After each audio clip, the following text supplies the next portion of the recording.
പ്രതിസന്ധികളിലും ജീവിത പ്രയാസങ്ങളിലും തളരാതെ ലക്ഷ്യബോധത്തോടെ എല്ലാറ്റിനെയും അതിജീവിക്കുമ്പോഴാണ് ജീവിതയാത്ര കൂടുതൽ മനോഹരമാവുക.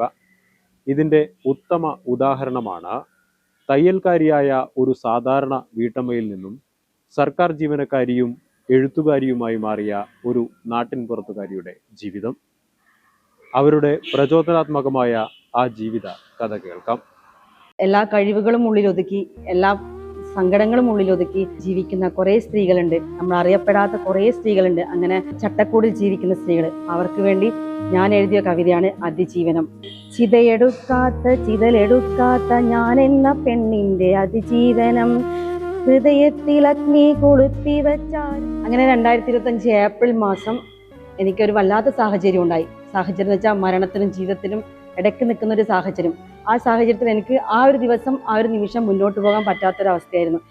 വർണ്ണപ്പവയിൽ തിളങ്ങി നിന്നു ഇത് അതിജീവനം, ഒരു പെണ്ണിന്റെ അതിജീവനം.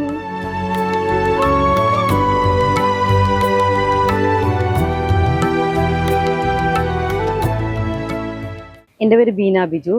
പെർളശ്ശേരി പഞ്ചായത്ത് ചോരക്കുളം ഗ്രാമത്തിൽ താമസിക്കുകയാണ്. Husband Biju VC. മക്കൾ 2 പേരാണ്. മോള് സയന, മകൻ മോഹിത് കൃഷ്ണ. ഞാൻ government Thalap mixed UP school office സ്റ്റാഫായി വർക്ക് ചെയ്യുകയാണ്. 9 വർഷമായി സ്കൂളിൽ തന്നെയാണ് ജോലി ചെയ്യുന്നത്.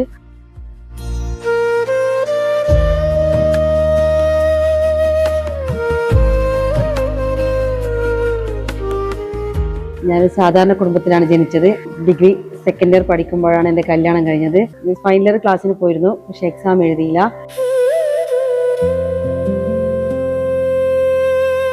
സ്കൂൾ പഠിക്കുന്ന കാലത്ത് തൊട്ടേ ഞാൻ തയ്യൽ പഠിക്കാൻ പോയിരുന്നു. ശാരീരികമായി ബുദ്ധിമുട്ട് വന്നു.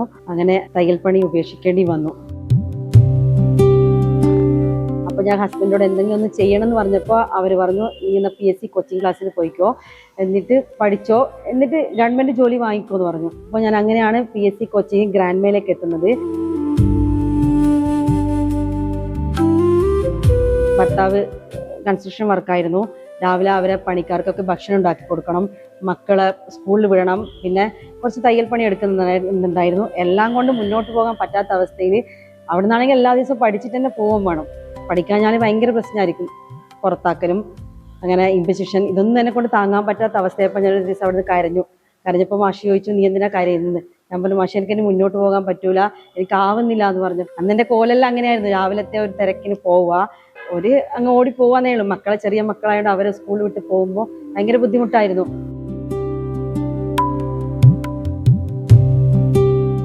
PSC ക്ലാസ് നിർത്തണം എന്ന് അവസ്ഥ വന്നിരുന്നു. ഇപ്പൊ മാഷ് പറഞ്ഞു, നിന്റെ മക്കൾ ഇപ്പോൾ നീ തയ്യൽക്കാരിയുടെ മക്കളാണ്, നാളെ ഒരു ജോലി കിട്ടിക്കഴിഞ്ഞാൽ ഗവൺമെന്റ് സ്റ്റാഫിന്റെ മക്കൾ എന്ന് പറയുമ്പോൾ ആ മക്കൾക്ക് ഉണ്ടാകുന്ന ഒരു സന്തോഷമുണ്ട്, അത് നീയായിട്ട് അവർക്ക് ഇല്ലാണ്ടാക്കരുത്. ഒരു അമ്മ എന്ന നിലക്ക് നിനക്ക് നേടിക്കൊടുക്കാൻ പറ്റുന്ന, മക്കൾക്ക് കൊടുക്കാൻ പറ്റുന്ന ഏറ്റവും വലിയ സന്തോഷമാണ് ഗവൺമെന്റ് ജോലി എന്ന നിലയിൽ എത്തിച്ചത് മാഷിന്റെ ആ വാക്കുകളാണ്.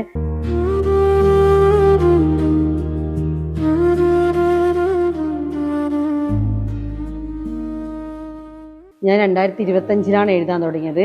അതിന് മുന്നേ തന്നെ 2022 സ്കൂളിൽ ഒരു മാഗസിൻ പുറത്തിറക്കുന്ന സാഹചര്യം ഉണ്ടായി. ആ സമയത്താണ് യുദ്ധം നടക്കുന്നത്, കാശ്മീർ യുദ്ധം നടക്കുന്നത്. അപ്പോൾ ഞാനൊരു കഥ എഴുതി, താഴ്വാരങ്ങൾ സാക്ഷി എന്ന് പറഞ്ഞിട്ട്. പക്ഷെ ആ വർഷം മാഗസിൻ ചെയ്യുകയുണ്ടായില്ല. 2025 മാർച്ചിൽ സ്കൂൾ മാഗസിൻ ചെയ്യുമ്പോൾ എൻ്റെ കഥ അതിൽ വരികയും, അങ്ങനെയാണ് എൻ്റെ പേര് ബീന MV എന്നാണ്. സാറ് ഓർമ്മിക്കാതെ കൊടുത്ത പേരാണ് ബീന ബിജു എന്ന്. ആ ഒരു പേരിലാണ് ഇന്നിപ്പോൾ ഞാൻ അറിയപ്പെടുന്നതും.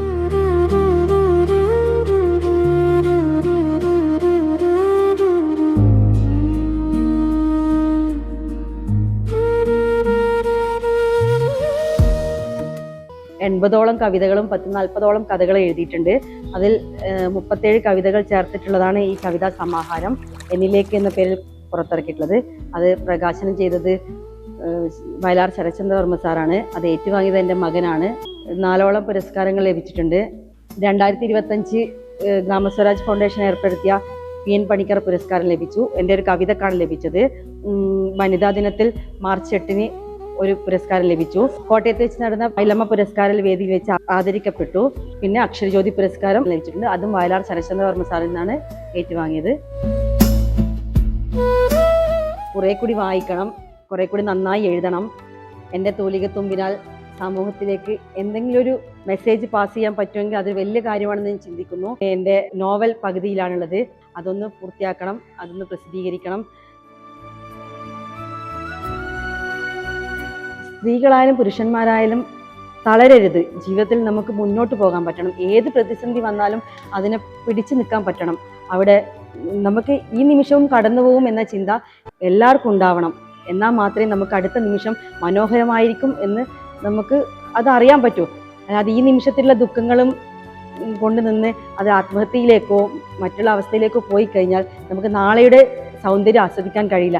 നഷ്ടസ്വപ്നങ്ങളെ ദൂരേക്കെറിഞ്ഞു, പടവുകൾ ചവിട്ടി കയറുവാൻ പഠിച്ചു, വാക്കുകൾ അഗ്നിയിൽ സ്ഫുടം ചെയ്തെടുത്തു, എന്നിലെ വേരുകൾ മണ്ണിലെ കാണിറങ്ങി, ചുറ്റിപ്പടരുന്ന വല്ലരികളൊക്കെയും വർണ്ണപ്രഭയിൽ തിളങ്ങി നിന്നു.